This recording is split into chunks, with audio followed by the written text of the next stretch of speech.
Assalamualaikum warahmatullahi wabarakatuh. Dalam kesempatan ini, perlu saya ingin menyampaikan kepada segenap warga masyarakat, khususnya warga Nahdien dimanapun berada.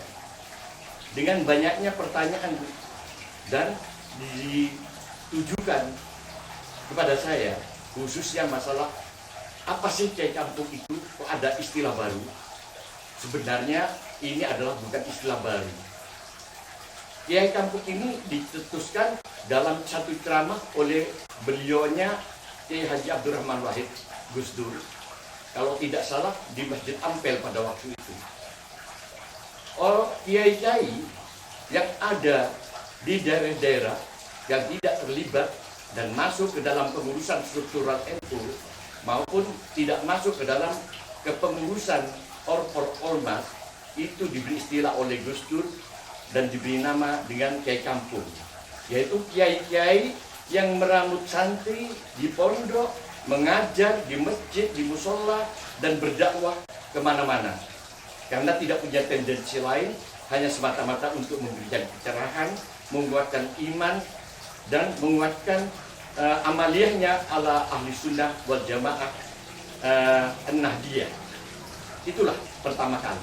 Dalam situasi menghadapi tahun politik ini, tanpa koordinasi, tanpa konfirmasi, tiba-tiba saya mendapatkan undangan dari pengasuh pondok pesantren At-Taqwa, yaitu pondoknya Kiai Soleh Ngoro Mojokerto. Di sana hadir dan berkumpul 23 kiai dari kota dan kabupaten se-Jawa Timur ini. Setelah adanya pertemuan itu, justru saya yang diberi mandat untuk menyampaikan sikap, untuk wawancara dengan para awak media, dan setelah itu mendapat respon dari putra Gus Dur, yaitu Ning Al-Mukarromah Ning Yeni Wahid, bahwa perlu ditindaklanjuti adanya kiai-kiai kampung yang pernah bertemu di Ngoro itu. Akhirnya Mbak Yeni membentuk konsorsium kader Gus Dur. Di antara jaringan yang ada dalam konsorsium kader Gus Dur itu Forum Kiai Kampung Nusantara, Gatara, Badikade, Gus Dur, dan lain-lain, ada 9 jaringan. Ternyata Mbak Yeni sangat percaya sama saya.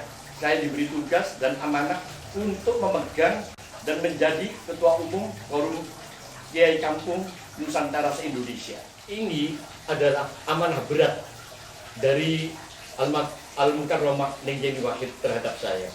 Saya tidak menyangka saya akan diminta dan diberi amanah untuk menjadi ketua umum Forum Kiai Kampung Nusantara Pusat. Masalahnya banyak kiai yang lebih dari saya. Pondoknya besar, pesantrennya besar, dan cukup dikenal oleh masyarakat ramai. Tapi kenapa saya yang ditunjuk? Mungkin ini ada kaitannya pertanyaan almarhum Kiai Haji Abdurrahman Wahid Gus Dur wafat kurang lebih 40 hari sebelum wafat.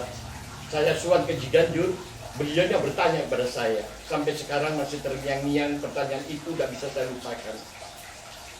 Pertanyaan dengan bahasa Jawa. Kados pundi Kiai Tawa, sampai sampun siap. Saya tidak tahu kemana arah tujuan dawuh beliau, dan saya tidak berpikir panjang. Saya langsung menjawab, insya Allah Kiai, saya siap-siapnya. Dan itu mungkin isyarat daripada Gus Dur itu, sehingga Mbak Yeni memberikan amanah saya untuk memegang dan menjabat sebagai ketua umum Forum Kiai Kampung Nusantara se-Indonesia ini. Dan ini menurut saya, pemikiran saya sangat baik. Masalahnya dalam tahun politik ini, untuk menghindari agar NU secara struktural tidak masuk ke ranah yang sudah ditentukan oleh Hifdhun Hadiyah, yaitu NU struktural dari PBNU sampai ranting, itu adalah melakukan politik makro, bukan politik mikro. Artinya politik kebangsaan, bukan politik kekuasaan. Oleh karena itu, dengan adanya forum Kiai Kampung Nusantara ini, mungkin inilah yang bisa bergerak bebas karena tidak masuk dalam struktural untuk memberikan pencerahan kepada masyarakat luas, khususnya warga Nahdien, agar tidak tercemari akidah ahli sunnah wal jamaah ala Nahdien ini dengan adanya perkembangan berita-berita melalui media sosial. Dan ke depan, insya Allah tidak akan henti-hentinya. Mulai dari deklarasikan, mulai dari dikokohkan, forum Kiai Kampung Nusantara ini akan selalu door to door, baik itu dalam lingkup jamaah kecil atau lingkup jamaah besar, akan terus memperjuangkan ahli sunnah, ajaran ahli sunnah wal jamaah al-Nahdiyah yang membawa ajaran rahmatan lil alamin untuk kedamaian umat, keutuhan Bhinneka Tunggal Ika, tegak berdirinya Negara Kesatuan Republik Indonesia berdasarkan Undang-Undang Dasar 45 dan Pancasila. Karena ini adalah warisan ulama-ulama, kiai-kiai, Nahdlatul Ulama, serta tokoh-tokoh nasionalis yang ada di Indonesia ini. Warisan ini sangat bagus karena dengan perbedaan, karena keragaman suku, agama, bahasa, tapi Indonesia tetap utuh sebagai negara kesatuan Republik Indonesia. Dan kesepakatan ini sudah harga mati, tidak bisa ditawar-tawar. Kita berucap dengan santun, dengan pekerjaan kejujuran, utamakan akhlakul karimah, karena akhlakul karimah adalah misi daripada ajaran Islam yang paling tinggi. Tanpa akhlakul karimah tidak ada gunanya ilmu setinggi apapun, baik itu akhlak kepada Allah, akhlak sama manusia, terhadap akhlak kepada ciptaan Allah yang lain. Itu sudah diatur dalam Al-Quran dan hadis.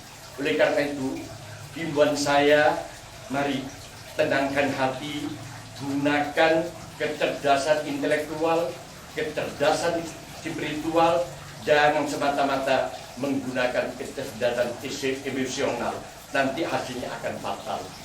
Manutlah sama Kiai Kampung, insya Allah kita akan menjadi orang yang selamat di dunia wal akhirah. Hanya ini yang dapat saya sampaikan, mudah-mudahan bisa dipahami bagaimana latar belakang, asal usul, dan misi ke depan daripada forum Kiai Kampung Nusantara ini. Wassalamualaikum warahmatullahi wabarakatuh.